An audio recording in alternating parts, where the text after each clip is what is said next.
Right. Governor తోటి మీరు assigned ఒక ఇప్పియాలంటే వ్యాలిడ్ అసెంట్ పాయింట్ చెప్పారు ఇప్పియాలి. ఇక్కడ శ్రీనివాస్ గారు. నేను ఒక ప్రశ్న అడుగుతాను ఇక్కడ.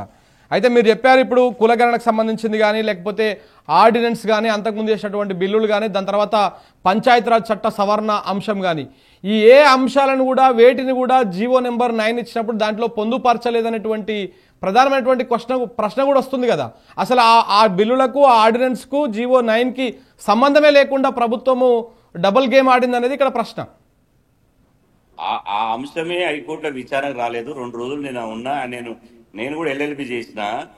ప్రధానంగా 50% రిజర్వేషన్లు ఇందిరాసాని కేసులో గాని, కృష్ణమూర్తి జడ్జిమెంట్ మహారాష్ట్రలో వచ్చినటువంటి సునీల్ ఆ కేసులో గాని 50% దాటొద్దు ఇక్కడ దాటిందనే పదం తప్ప ఇంకోటి లేదు. ఒకటి రిజర్వేషన్లు రాష్ట్ర ప్రభుత్వం తీసుకునే అధికారం ఉంది. ఆర్టికల్ 243D, ఆర్టికల్ 243T ప్రకారం అవకాశం ఉంది అన్నప్పుడు హైకోర్టు వాళ్ళు ఒకటి చెప్పారు. న్యాయమూర్తులు ఒక ప్రశ్న అడిగారు. సరే, రాష్ట్ర ప్రభుత్వం పెంచుకునే అధికారం ఉంది అని మేము కాదంటలేము. కానీ ఒక చట్టం ఎప్పుడు సంపూర్ణంగా ఇలా ఒక చట్టం రూపాంతరం అవుతుంది?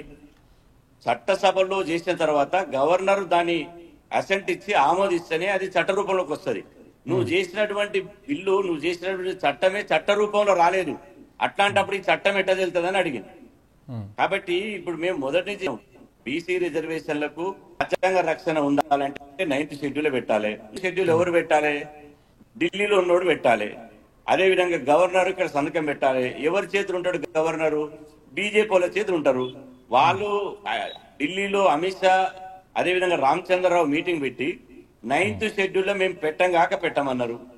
మరి పెట్టమన్నోడు దోష, లేకపోతే పెట్టాలన్నోడు దోష? కాబట్టి ఇక్కడ తలా పాపం తిలా పిలికాడు అనేది అంటారు కదా. ఇక్కడ అన్ని పార్టీలు ఒకడు జేబు దొంగ అయితే ఇంకోటి గజ దొంగ, ఇంకోటి గజ దొంగ అయితే ఒకటి జేబు దొంగ. కాబట్టి బీసీలను ఒక బంతి ఆట ఆడుకున్నట్టు ఆడుకున్నారు. బీసీలను బలి పశువులను చేసేసారు.